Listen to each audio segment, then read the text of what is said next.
texto diz assim: eis que eu o envio como ovelhas para o meio de lobos. Portanto, sejam prudentes como as serpentes e simples como as pombas. Tenham cuidado com os homens, porque eles os entregarão aos tribunais e os açoitarão nas suas sinagogas. Por minha causa, vocês serão levados à presença de governadores e de reis, para lhes servir de testemunho a eles e aos gentios.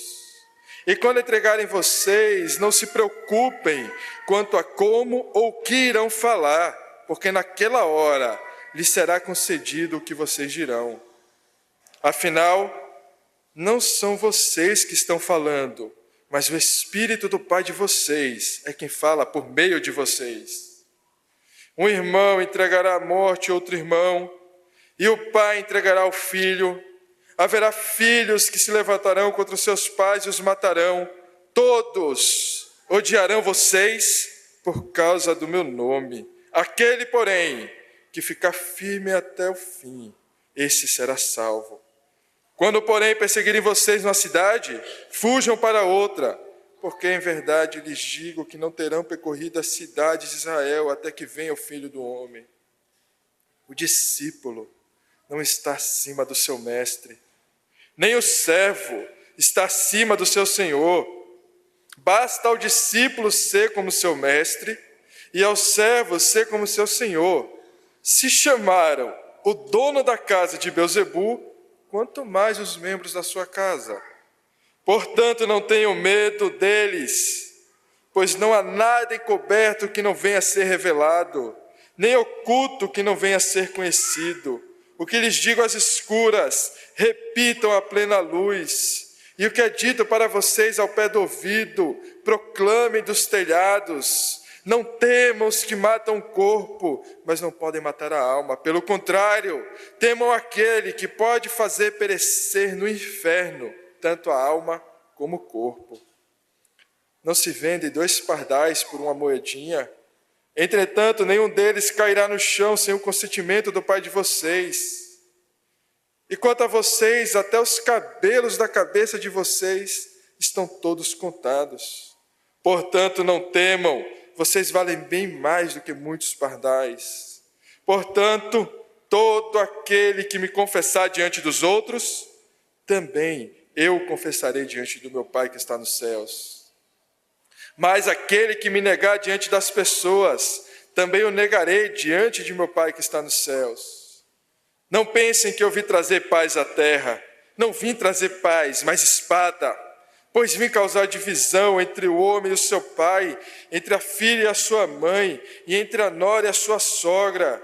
Assim, os inimigos de uma pessoa serão os da sua própria casa. Quem ama o seu pai ou a sua mãe mais do que a mim, não é digno de mim. Quem ama o seu filho ou sua filha mais do que a mim, não é digno de mim. E quem não toma a sua cruz e vem após mim, não é digno de mim. Quem acha a sua vida, a perderá. E quem perde a vida por minha causa, esse a achará. Quem recebe vocês, é a mim que recebe. E quem recebe a mim, recebe aquele que me enviou. Quem recebe um profeta no caráter de profeta, receberá a recompensa de profeta. Quem recebe um justo no caráter do justo, receberá a recompensa de justo. E quem der de beber, ainda que seja um copo de água fria, a um desses pequeninos, por ser este meu discípulo, em verdade lhes digo, que de modo nenhum perderá a sua recompensa. Oremos. Obrigado, Senhor, pela Tua palavra. A Tua palavra, ela é aquela que ilumina os nossos caminhos.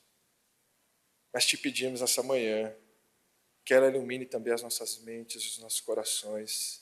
Que o Teu Espírito nos ajude na nossa incapacidade de compreender tantas vezes aquilo que Tu nos fala. Nos ajuda nessa manhã. Em nome do Senhor Jesus. Amém.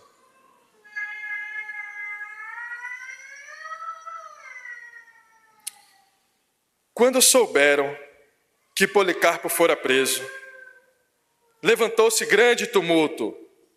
Levado até o procônsul, Este lhe perguntou se ele era Policarpo. Respondeu que sim. E o procônsul procurava fazê-lo renegar, dizendo: pensa na tua idade. O chefe da polícia insistia: jura e eu te liberto, amaldiçoa o Cristo. Policarpo respondeu: eu sirvo há 86 anos e ele não me fez nenhum mal. Como poderia blasfemar o meu rei que me salvou? Ele continuava a insistir, dizendo: jura pela fortuna de César. Policarpo respondeu: se tu pensas que vou jurar pela fortuna de César, como dizes, e finges ignorar quem eu sou, escuta claramente: eu sou cristão. Se queres aprender a doutrina do cristianismo, concede-me um dia e escuta.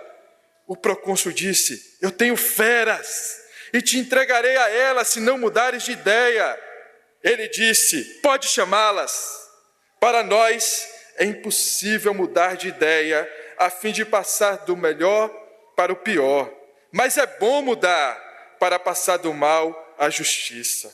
O procônsul insistiu: já que desprezas as feras, eu te farei queimar no fogo se não mudares de ideia. Policarpo respondeu-lhe: tu me ameaças com fogo que queima por um momento e pouco depois se apaga.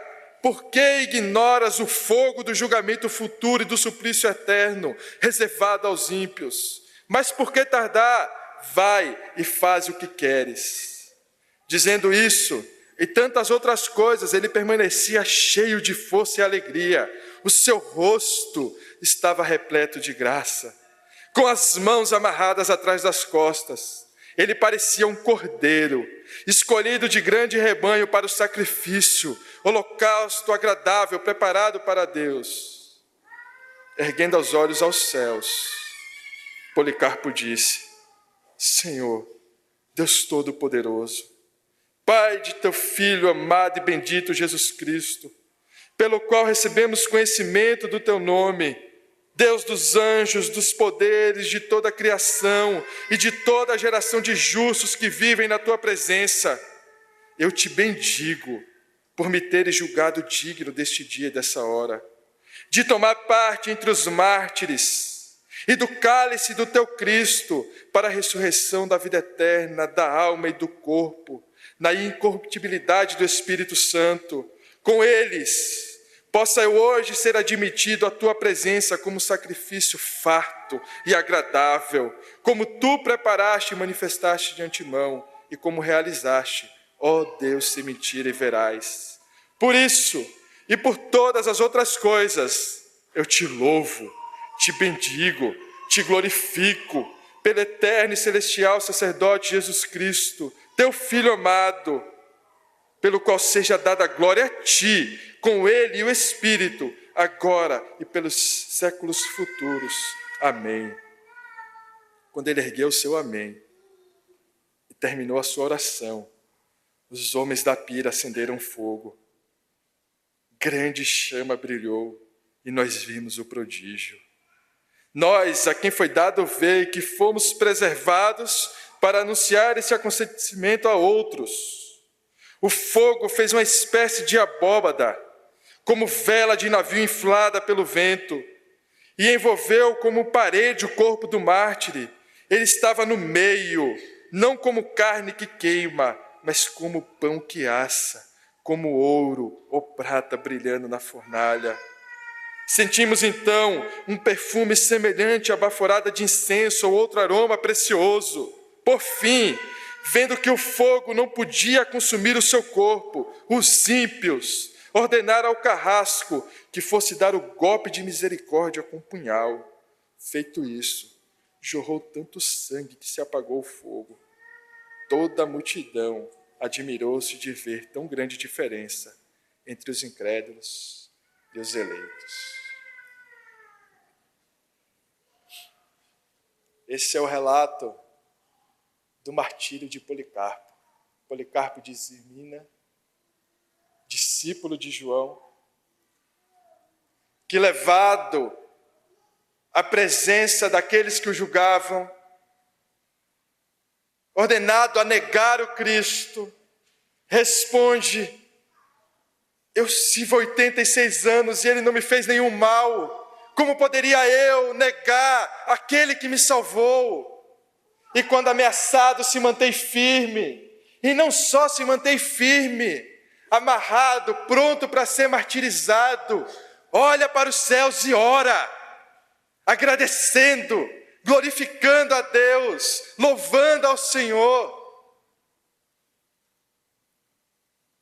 E a pergunta que nós devemos nos fazer nessa manhã, quando olhamos um relato desse, é o que faz alguém, em face do último conflito, da última luta, da luta contra a morte, em face de uma morte que é injusta, olhar para os céus e não clamar para que o Senhor preserve a sua vida, mas olhar para os céus, em face à morte, e louvar a Deus. O que faz alguém, em face ao último conflito, o conflito com a morte, não olhar para os céus e clamar, no mínimo, por uma morte indolor, mas clamar e agradecer a Deus, porque Deus concedeu o privilégio de que Ele morresse por Cristo.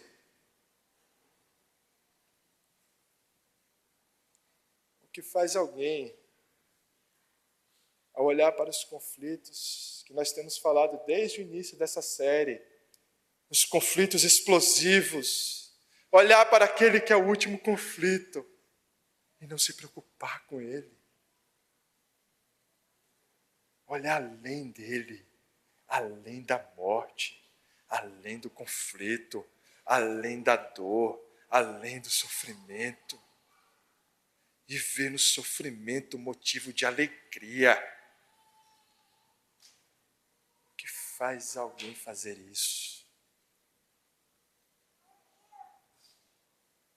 Para nos ajudar exatamente com essa nossa sensação de incômodo, ao ouvir o relato do martírio de Policarpo e nos imaginarmos no lugar dele. Porque se nos imaginarmos no lugar dele de forma honesta, nós sabemos o que nós diríamos ali. Nós sabemos que lá dentro nós gostaríamos de negar a Cristo. Então, para nos ajudar com esse incômodo, de olhar para homens como esses, e não nos julgarmos dignos de sermos chamados cristãos junto com eles, o nosso texto vai ser dividido em 4 partes. Nosso texto continua falando de conflitos. A primeira parte, dos versículos 16 a 23, fala do conflito com os perseguidores.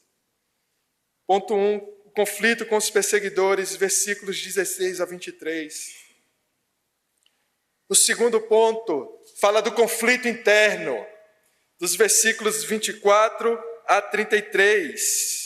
Segundo ponto, conflito interno, versículos 24 a 33.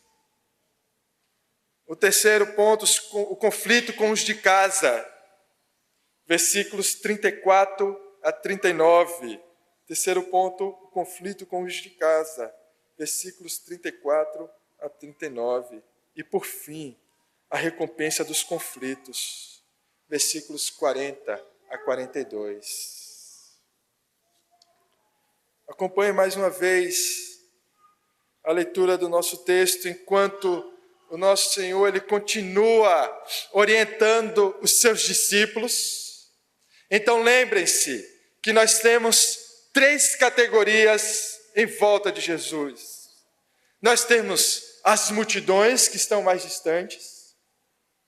Nós temos aqueles que são seus discípulos, que são seguidores, e nós temos os 12. Jesus continua falando, instruindo também os 12.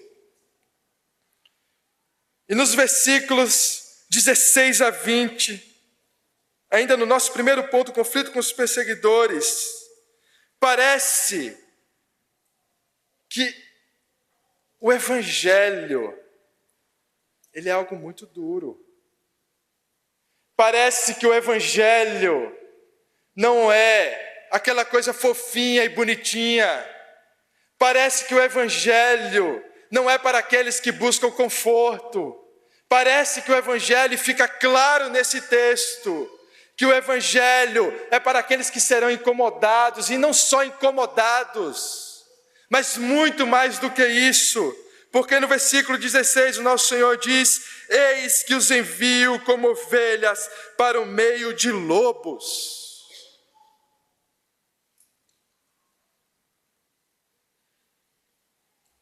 Quando o Senhor envia os seus ao mundo, Ele não envia como aqueles paladinos da justiça moral, ou os guerreiros da virtude que vão procurar no mundo todo o pecado para que possam cortar o pecado, e na maioria das vezes, quando tentam fazer isso, dilaceram também aqueles que gostariam que ouvissem a mensagem do Evangelho.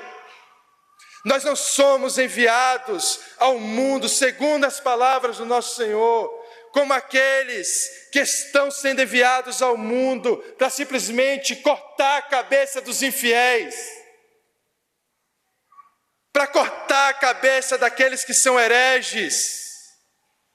Existem outras religiões que fazem isso, mas não o cristianismo, porque o Senhor instruiu os 12, diz: eu os envio como ovelhas para o meio de lobos. As ovelhas que são enviadas para o meio dos lobos, elas não são tratadas com paz, elas não são tratadas de forma carinhosa, elas não são tratadas de forma ordeira, elas não são tratadas de forma litúrgica, mas as ovelhas que estão enviadas para o meio dos lobos são dilaceradas, são partidas, são rasgadas, são perseguidas.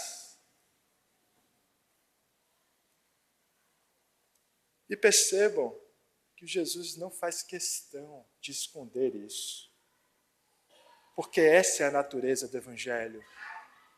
Por isso que nós enganamos a muitos quando desenhamos um Evangelho que não é um Evangelho de conflito, que não é um Evangelho de perseguição. Tantas vezes queremos atrair as pessoas para o Evangelho com aquilo que não é o Evangelho. E quando atraímos as pessoas com o que não é o Evangelho, e ela se depara com o Evangelho, ela não consegue reconhecer. Quando ela é atraída com algo que não é o Evangelho, é perseguida. Ela não entende o conflito, ela não entende a perseguição.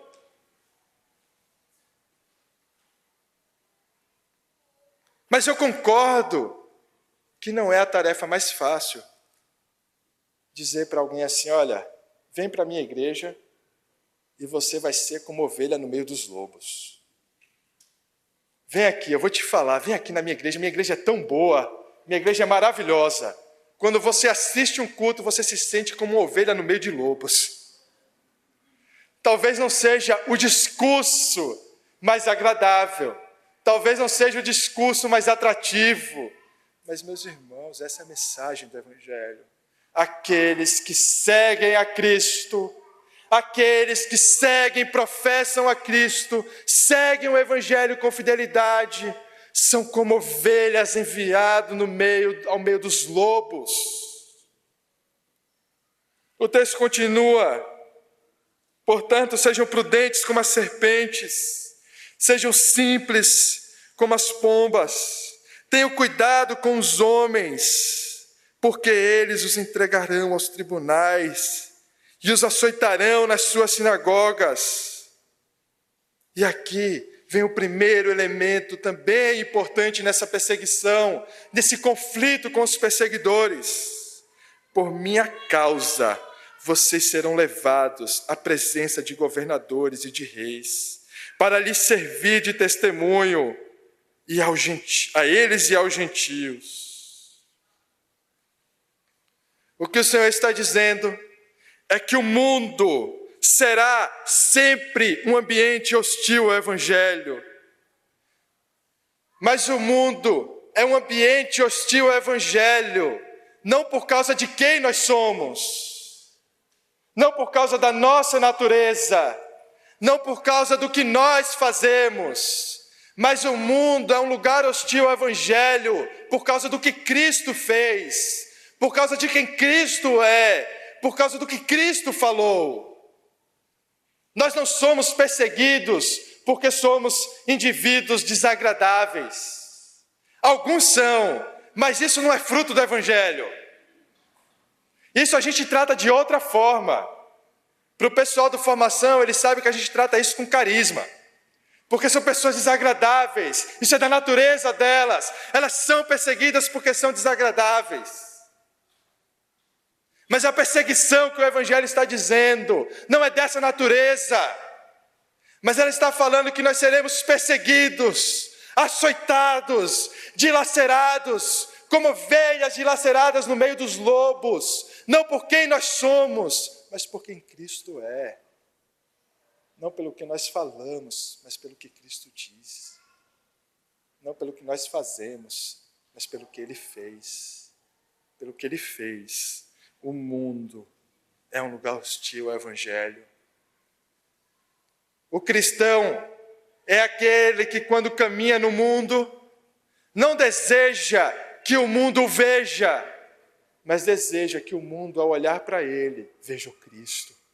E toda vez que o mundo vê o Cristo, o mundo pede: ausenta-te de mim, afasta-te de mim, fica longe de mim, porque o Senhor está aqui me incomodando, porque o Senhor está aqui querendo mudar a história, porque o Senhor está aqui dizendo para que eu me arrependa, para que eu professe o teu nome, para que eu deseje as coisas boas, porque o Senhor está aqui impedindo o meu pecado, o meu desejo, a minha felicidade. Todas as vezes que o mundo olha para um cristão e vê Cristo, ele nega a presença de Cristo. O texto continua, versículo 19: e quando entregarem vocês, não se preocupem quanto à sua vida. Não, o texto diz o seguinte: e quando entregarem vocês, não se preocupem quanto a como o que irão falar. Isso não é interessante? Não é impressionante que o texto está dizendo: olha só a sequência. Vocês estão sendo enviados como ovelhas para o meio de lobos. Eles vão prender vocês. Eles vão açoitar vocês. Vocês sofrerão castigos físicos. E quando eles levarem à presença dos reis, que vão julgar se você vive ou morre, o texto não diz: não se preocupe com a sua vida. O texto diz: não se preocupe com o que você vai falar. Não se preocupe com o que você vai anunciar na hora, porque o Espírito estará com vocês, porque o Espírito falará através de vocês, porque o Espírito testemunhará através do seu sofrimento, do seu castigo, o Cristo que também padeceu de sofrimento e de castigo.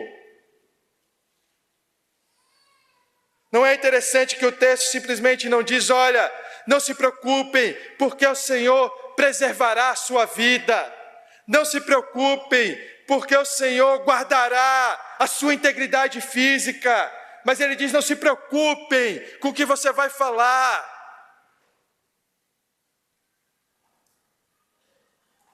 E nós perdemos isso de vista. Nós achamos que o nosso corpo é mais importante do que qualquer coisa. Nós achamos que o nosso desejo é maior do que qualquer coisa. Nós achamos que o nosso sucesso é maior do que qualquer coisa. E esquecemos que carregamos uma mensagem que é maior do que todas essas coisas. A coisa mais importante que nós carregamos não é a nossa integridade física, não é o nosso sucesso profissional, não é o nosso sucesso familiar, não é o nosso sucesso ministerial. Todas essas coisas, elas vêm de uma mensagem que nós proclamamos. A coisa mais importante que nós carregamos, a coisa mais importante que nós temos, é o anúncio do Evangelho. A mensagem do Evangelho é maior do que a nossa integridade física. A mensagem do Evangelho é maior do que o nosso corpo. É maior do que qualquer coisa que nós pudermos realizar. É maior do que qualquer satisfação que podemos dar aos nossos desejos. Ela é superior a todo o universo.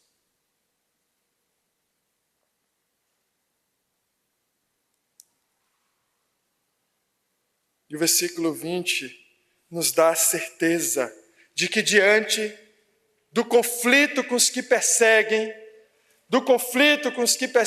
os cristãos, não por causa do que eles são, mas do que Cristo é, o Senhor estará presente. Observe o versículo 20.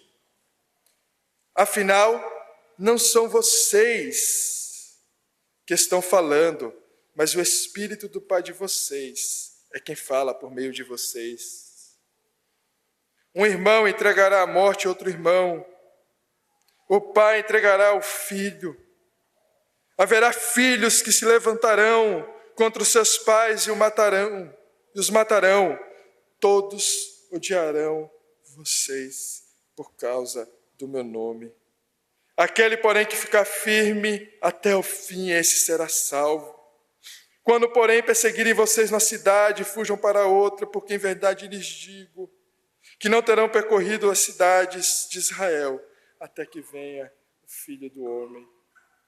Além das autoridades, além da perseguição no conflito público das autoridades, Jesus alerta os 12 que aquele conflito será expandido, dizendo que os seus discípulos serão perseguidos, inclusive pelas próprias famílias.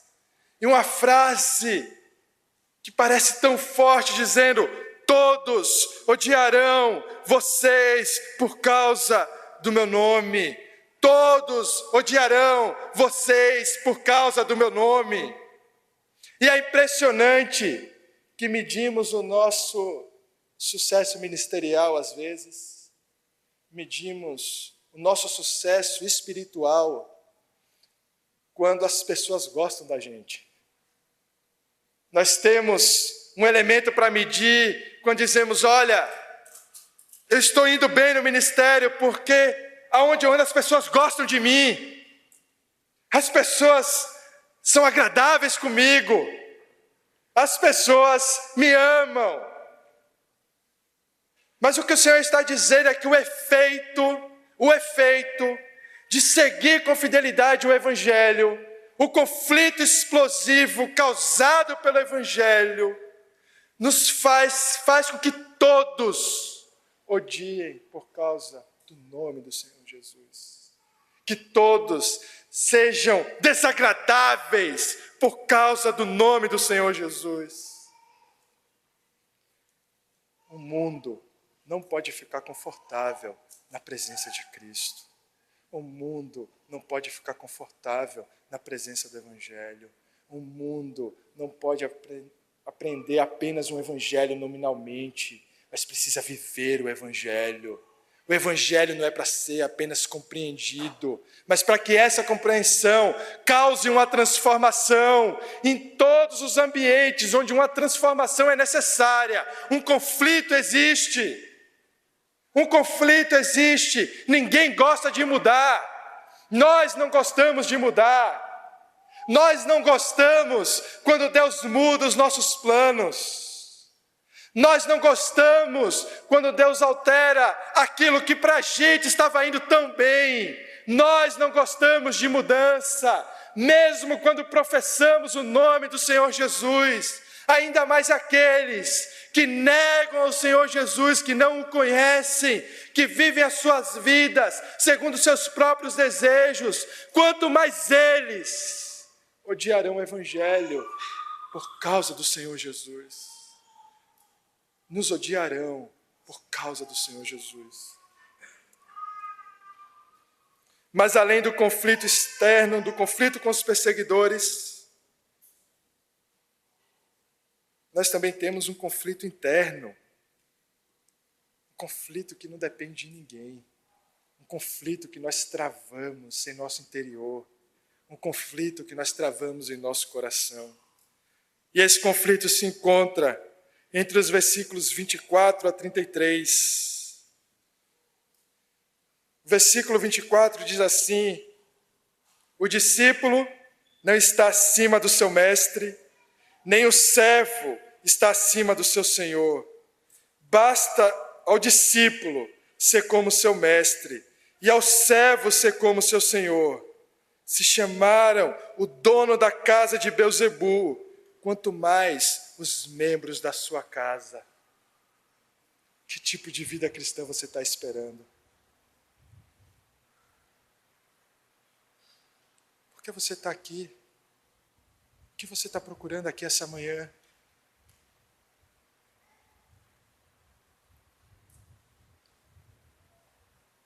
Por que você saiu da sua casa, veio até a igreja, cantar, ouvir um sermão? O que você está procurando? O que você está procurando na vida cristã? Quantos de nós teríamos agora a condição de orar clamando a Deus que nos dê exatamente o que Deus deu a Jesus Cristo? Quantos de nós faríamos essa oração exatamente agora, dizendo: Senhor Deus, não te peço nada, me dá apenas o que o Senhor deu a Jesus Cristo? Porque é isso que o Evangelho tem a te oferecer, meu irmão. É isso e nada mais. Óbvio que nós podemos clamar por bênçãos nas nossas vidas. Óbvio que o Senhor, sendo um Deus de graça, abençoa os seus filhos, cuida dos seus, dá o que é necessário. O Senhor cuida do seu povo. Mas o que nós buscamos não é o alimento, não são as vestes, não é a segurança do nosso corpo, mas o que nós buscamos no Evangelho é exatamente o que Cristo recebeu. Não buscamos apenas a glória que Cristo recebeu, mas buscamos o sacrifício, a cruz, a dor que Cristo também recebeu. Porque tantas vezes buscamos apenas a glória que Cristo recebeu e ignoramos a cruz que Ele recebeu.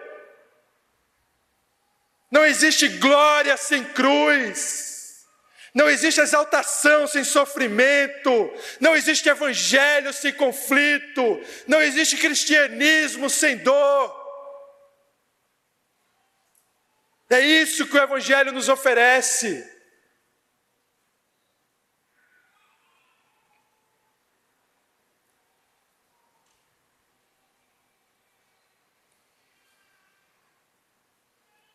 Se chamaram o Rei de todo o universo. Se disseram que é aquele que comanda todas as coisas. Disseram que ele tinha um pacto com Belzebu, com o maioral dos demônios.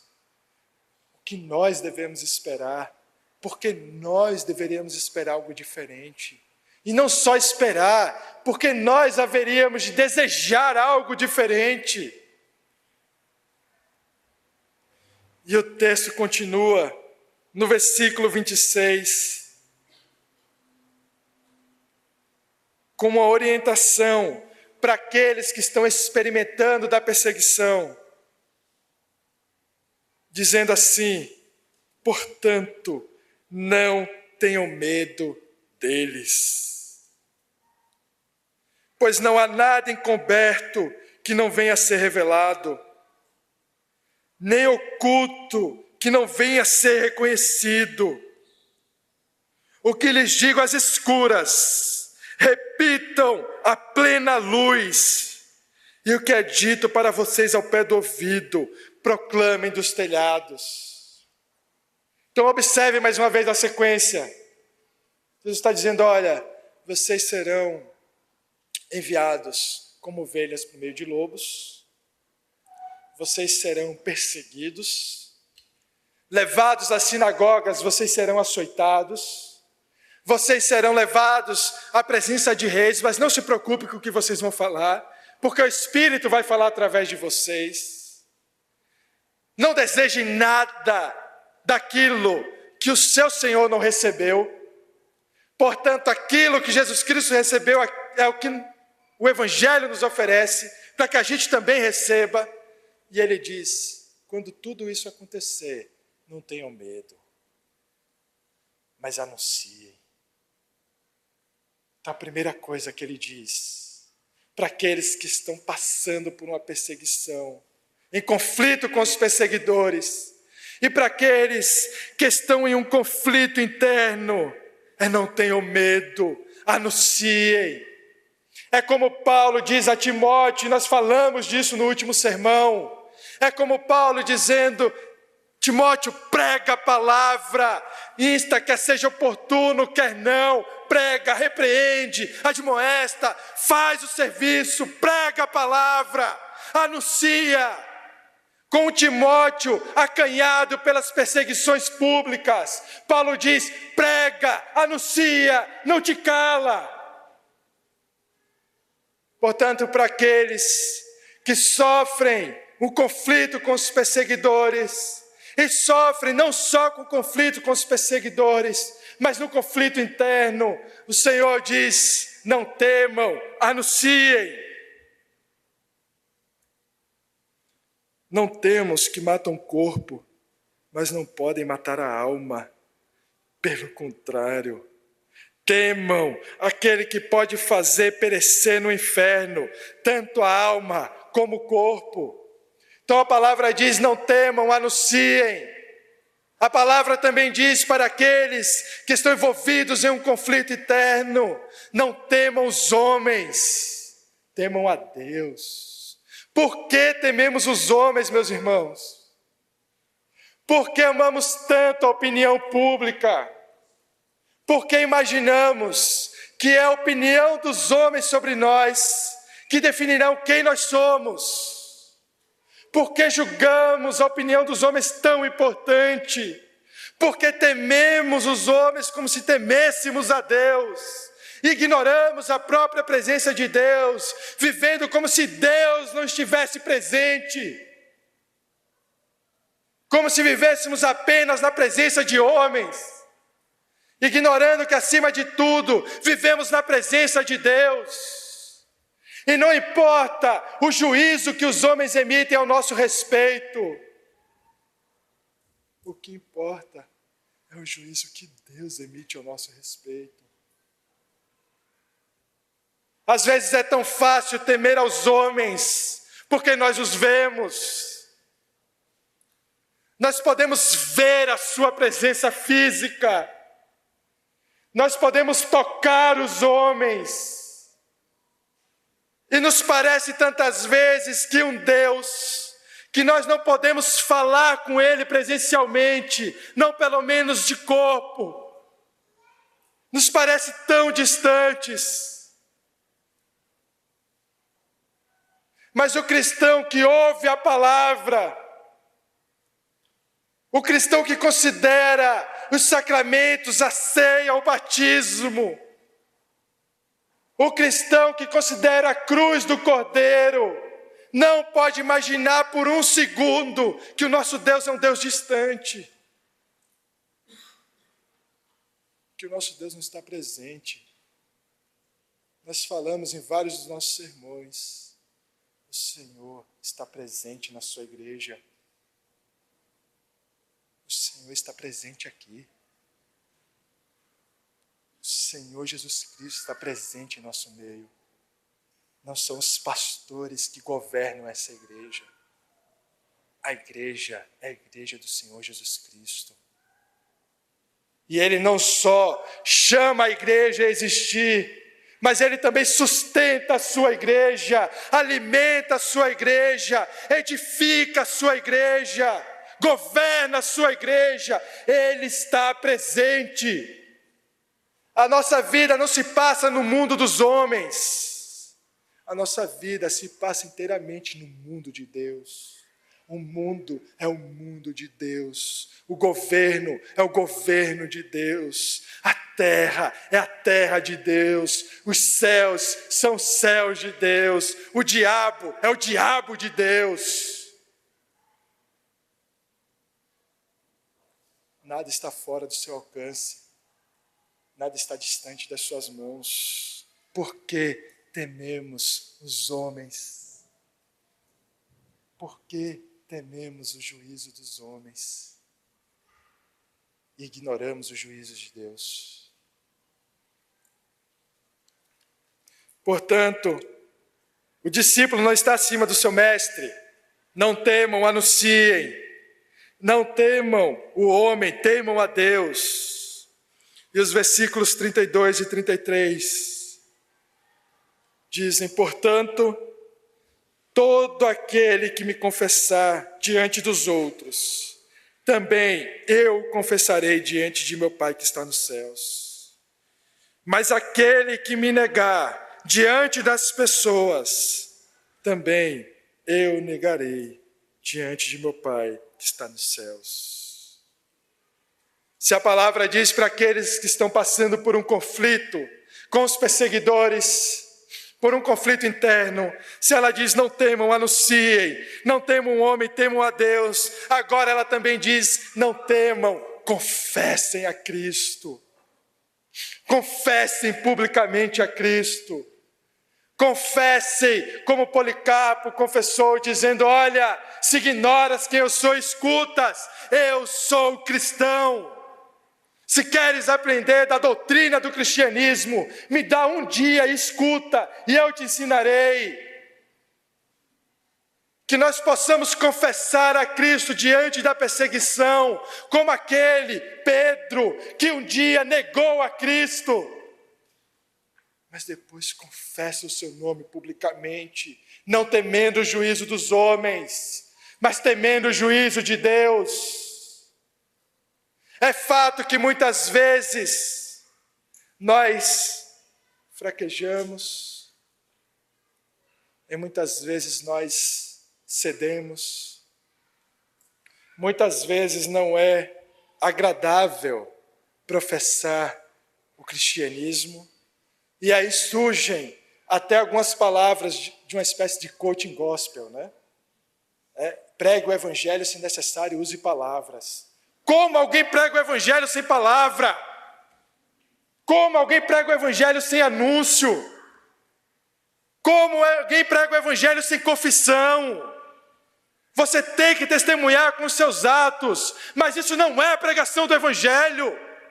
A pregação do evangelho é um anúncio, é uma confissão pública de que Cristo veio ao mundo para salvar pecadores.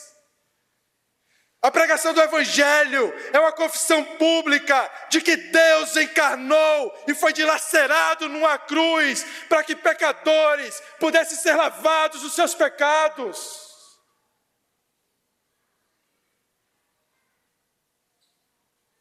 Como vamos pregar o evangelho sem palavras? O testemunho é importante como reflexo do que professamos, mas acima de tudo, o evangelho é o anúncio da obra de Cristo, da cruz do Cordeiro.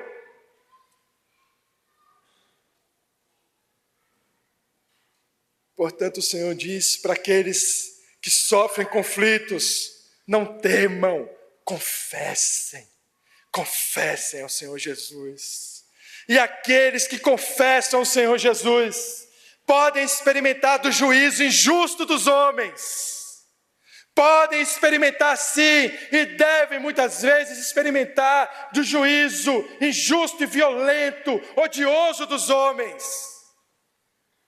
Mas aqueles que confessam diante dos conflitos também experimentarão a maior graça que alguém pode experimentar. Porque o Senhor diz: aquele que me confessar, eu o confessarei diante do meu Pai que está nos céus. aquele que me confessar diante dos conflitos, diante das dores, diante das dificuldades, eu o confessarei diante de meu Pai. Meus irmãos, se isso não é graça, se isso não é algo impensável para a gente, aquele que é santo, o único que é santo, confessando pecadores diante do Pai, dizendo: esses são meus.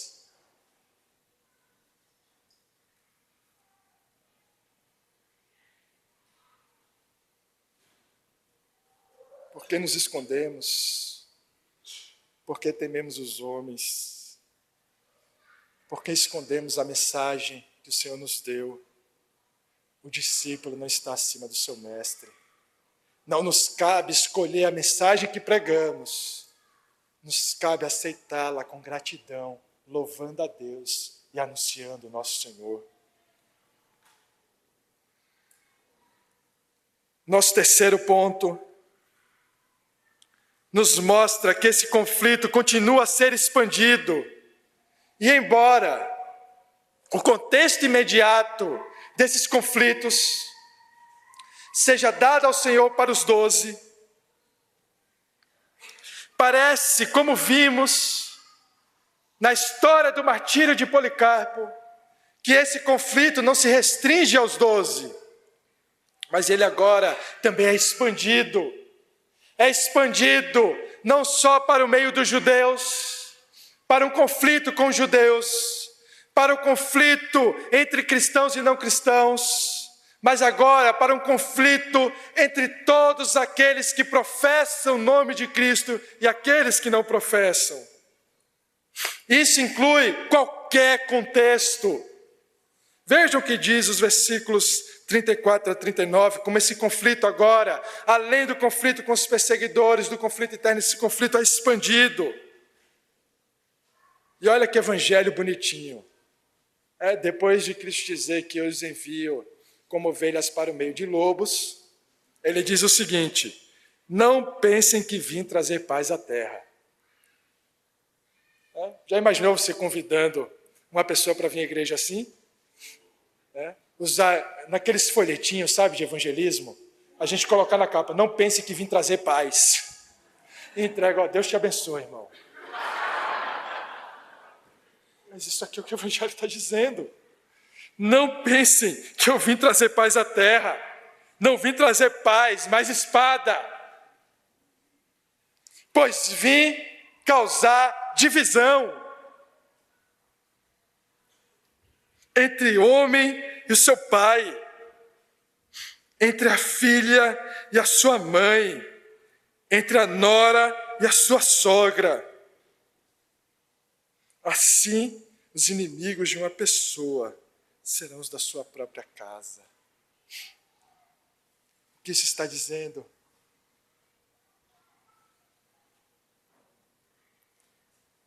O Evangelho, ele vem para traçar uma linha clara. E um dos maiores problemas do Evangelho pregado no mundo contemporâneo é fingir que essa linha não existe. O Evangelho, ele vem para traçar uma divisão clara. Esses são meus, esses não são meus. Esses me professam, estão salvos. Esses estão perdidos em seus próprios desejos. Existe uma linha clara. E essa linha que divide entre aqueles que professam a Cristo e aqueles que não professam é maior, inclusive, do que o sangue que une um indivíduo a outro. Porque a nossa natureza não é definida pelos nossos laços familiares, pela nossa árvore genealógica, pelos nossos descendentes, por aqueles que vieram antes de nós. Mas a nossa identidade é manifestada pela luz do Evangelho. E a luz do Evangelho, não importa de onde você veio, não importa as suas relações com seus familiares, Tudo que existe são aqueles que professam o nome de Cristo e aqueles que negam o nome de Cristo. Aqueles que professam o nome de Cristo têm a sua herança garantida nos céus com o nosso Senhor. E aqueles que não professam o nome do Senhor Jesus são aqueles que devem se arrepender enquanto é tempo. Porque existirá um momento onde não teremos mais arrependimento, mais tempo para arrependimento. Isso não importa se você é um crente no meio de uma família descrente. Isso vai te causar conflito. Que cause, mas que você anuncie o Evangelho. Não importa se às vezes pessoas que você tanto gosta vão te excluir e vão passar a não mais te amar, mas te odiar por causa da mensagem do Evangelho. Que seja, mas que ouçam o Evangelho. Que os conflitos existam, mas que o Evangelho seja anunciado. Que os conflitos e as separações existam, mas que o Evangelho seja pregado. Que as pessoas sejam chamadas ao arrependimento. É óbvio que isso não quer dizer que nós não devemos amar aqueles que são os nossos familiares e que não professam o nome do Senhor Jesus. Não quer dizer que nós devemos cortar a cabeça deles, excluir eles, nos afastarmos. Quer dizer que a forma de um cristão amar os seus familiares que não professam a Cristo é anunciar o Evangelho a eles. Não existe forma de amor mais profunda do que anunciar a verdade do Evangelho. Porque quando você faz isso, você está mostrando que a sua preocupação é uma preocupação última com o indivíduo. Porque muitas vezes estamos preocupados com as situações e circunstâncias desse mundo, as circunstâncias imediatas, mas esquecemos que o destino de todo homem é eterno. Seja nos céus, seja no inferno, seja no sofrimento eterno, seja na presença eterna de Cristo, o destino de todo homem é eterno. Por isso a forma de amarmos os nossos entes queridos que não professam o nome do Senhor Jesus é dizer: arrependam-se dos seus pecados, ouçam a palavra de Cristo, ouçam o Evangelho, olhem para Cristo, se submetam ao Senhor Jesus, carregue a sua cruz. E o texto diz isso nos versículos 37, 38 e 39. Quem ama o seu pai ou a sua mãe mais do que a mim, não é digno de mim. Não porque não devemos amar o nosso pai e a nossa mãe, mas porque a forma de amá-los corretamente é amando a Deus acima de todas as coisas. Quem ama o seu filho ou sua filha mais do que a mim, não é digno de mim. Não quer dizer que não devemos amar os nossos filhos e filhas, mas que a forma de amá-los corretamente é amando a Deus acima de todas as coisas. E quem não toma sua cruz e vem após mim, não é digno de mim. Aqueles que querem glória sem sofrimento, prazer sem cruz, a presença de Cristo sem ser enviado como ovelha para o meio de lobos, não é digno do Evangelho. Pois quem acha a sua vida nesse mundo, a perderá. E quem perder a vida nesse mundo, por amor a mim, esse a achará. O que importa, meus irmãos, se tudo conquistarmos nesse mundo, mas perdermos a nossa alma? O que importa se tudo tivermos a tal ponto das pessoas nos invejarem, e ainda assim perdemos a nossa alma? É muito mais valioso que perdermos as nossas vidas na perseguição, nas injustiças desse mundo, e acharmos descanso eterno em nosso Senhor. Nosso último ponto os versículos 40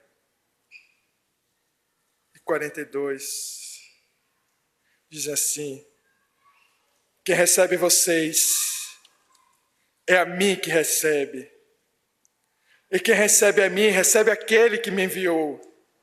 Quem recebe um profeta no caráter de profeta, receberá a recompensa de profeta. Quem recebe um justo no caráter de justo, receberá a recompensa de justo.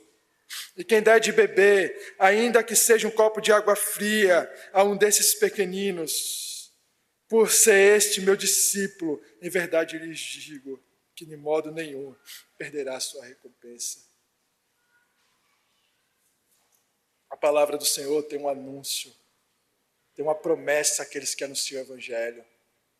A promessa para aqueles que recebem o Evangelho, no momento que recebe a mensagem do Evangelho, recebe a própria presença de Cristo. Por isso que a nossa mensagem, a mensagem que nós temos, a mensagem que anunciamos, a mensagem que temos o privilégio de testemunhar publicamente diante dos conflitos, é tão valiosa, é tão mais importante do que qualquer outra coisa.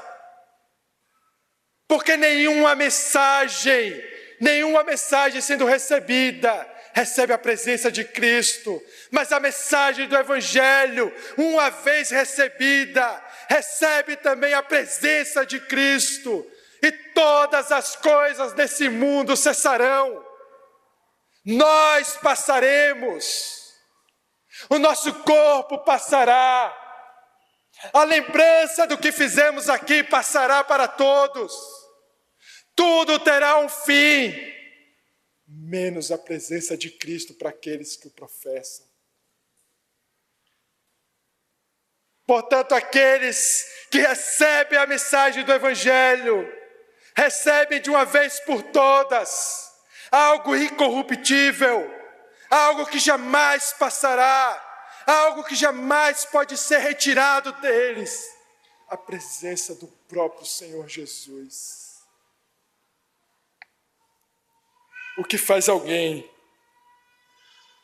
em face à morte, olhar para o céu e não pedir por livramento, mas agradecer ao Senhor?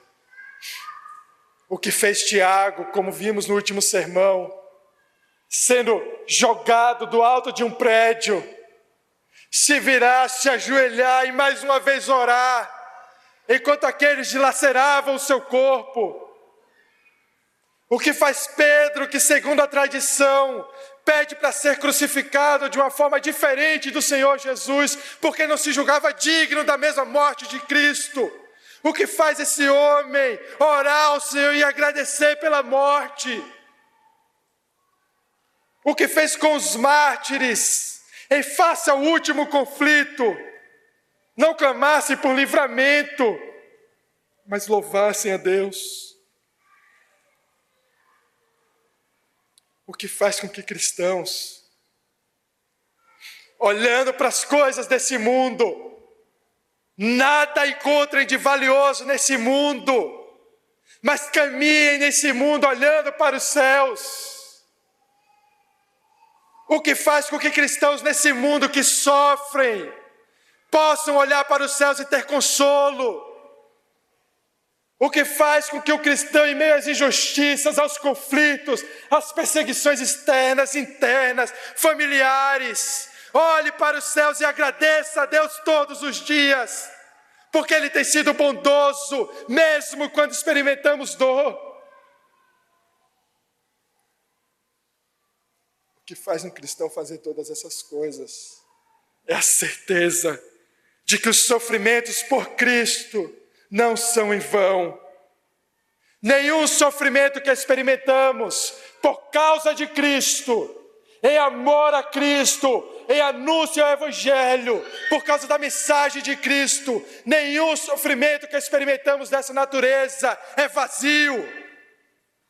Mas todo sofrimento que experimentamos por causa de Cristo é um sofrimento glorioso.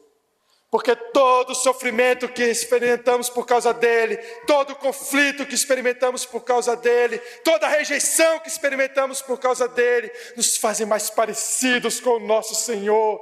E não existe nada que desejamos mais do que nos tornarmos dia após dia parecido com o nosso Senhor, seja em seu sofrimento, seja em sua glória, seja em sua morte, seja em sua vida. O que importa é que nos tornemos mais e mais parecidos com Cristo.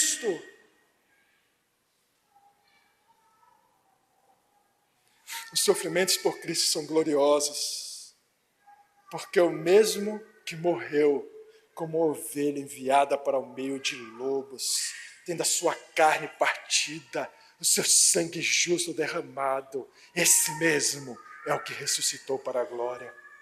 Esse mesmo é o que nos diz que nós estaremos com ele. Mesmo experimentando sofrimentos nesse mundo, chegará um momento onde todo sofrimento passará, onde toda lágrima será enxugada, onde toda dor cessará, onde toda injustiça terá resposta. Por isso olhamos não para as coisas desse mundo, repletas de pecado e de injustiça, mas olhamos para a promessa do Senhor Jesus, que estaríamos na sua presença eternamente. O que faz um cristão, em face ao último conflito, não clamar por livramento, mas agradecer a Deus, é a certeza de que anunciar o Evangelho é um privilégio. Não nos foi dado apenas sofrer por Cristo, mas nos foi dado o privilégio de que através do nosso testemunho, Cristo seja conhecido. Através daquilo que falamos, através da forma como vivemos, através da forma como nos relacionamos com os nossos irmãos, nos foi dado o privilégio não apenas de sofrer, mas de testemunhar de Cristo nesse mundo, mesmo em um mundo hostil. Nos foi dado o privilégio de testemunhar Cristo. O que faz um cristão, em face à morte, olhar para os céus e não pedir por livramento, mas agradecer e louvar o Senhor por ter colocado ali. É a certeza de que a morte em Cristo é muito maior do que uma vida cheia de sucesso aos olhos dos homens, mas sem Cristo. A morte em Cristo é muito maior do que qualquer coisa que possamos conquistar nesse mundo.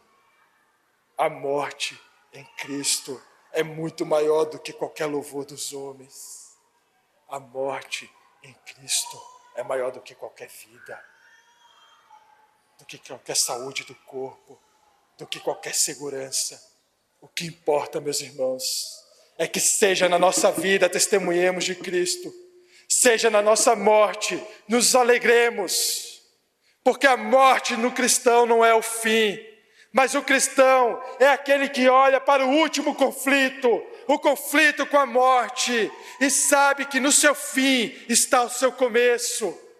Ali onde é o fim para os homens, onde é o fim da chance de arrependimento, onde é o fim da chance de olhar para Cristo e confessar a Cristo.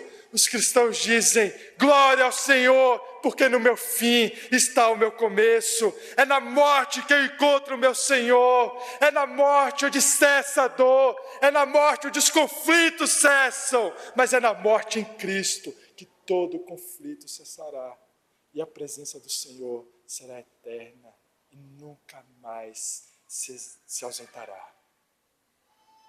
É isso, meus irmãos, que faz um cristão, em face ao conflito, em face à dor, em face ao último conflito, mesmo diante da morte, olhar para os céus e dizer: meu Senhor, obrigado, porque não fui dado apenas o benefício e o privilégio de viver por Ti, mas de ser encontrado na minha morte em Ti. Que agora eu possa ser recebido pelo Senhor. Por isso encontramos consolo na morte, sabendo que a morte não tem a palavra final para aqueles que morrem em Cristo, mas aqueles que carregam a sua cruz, experimentando dos conflitos, da luta nesse mundo e são encontrados em Cristo, recebem glória e recebem a presença de Cristo. Cristo está presente entre os seus e Cristo estará para sempre presente no meio do seu povo. Existirá um dia onde toda lágrima cessará, ela será enxugada, porque não mais teremos razão para chorar. Apenas olharemos para o nosso Senhor e tudo que nos restará é louvá-lo e dizendo: obrigado, Senhor, porque na minha morte eu fui encontrado em Ti. Que os conflitos desse mundo não nos tirem o privilégio de anunciar o Senhor. Que os conflitos desse mundo não nos tirem a alegria de confessar ao Senhor, mesmo em ambientes hostis. Que os conflitos desse mundo não nos tirem a alegria de, olhando para a morte, afirmar: no meu fim está o meu começo. E se você nunca ouviu esse evangelho, ouviu pela primeira vez nessa manhã, hoje é tempo para o arrependimento. Hoje é tempo para ouvir o evangelho. Hoje é tempo para confessar a Cristo, se arrepender dos seus pecados, confessar Ele publicamente e poder dizer: Senhor, obrigado, porque me foi dado o privilégio de sofrer por Ti. Que o Senhor me mantenha fiel até que na morte eu seja encontrado em Ti. Gostaria de orar com vocês, para que nós que somos cristãos sejamos mantidos firmes, e para aqueles que não conhecem a Cristo sejam encontrados pela mensagem da vida.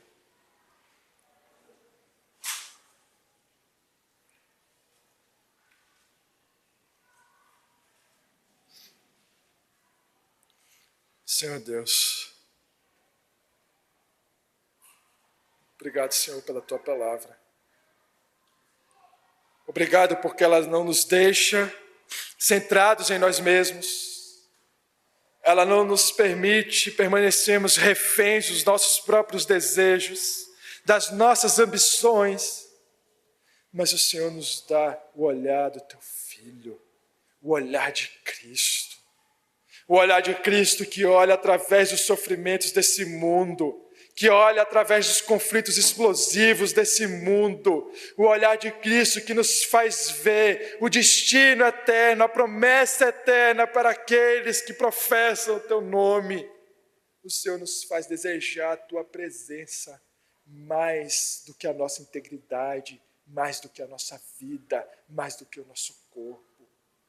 Que o Senhor nos sustente nos momentos de fraqueza, onde parece que desejamos ou tememos mais os homens, mas que o Senhor nos mantenha firmes, desejando mais a Ti.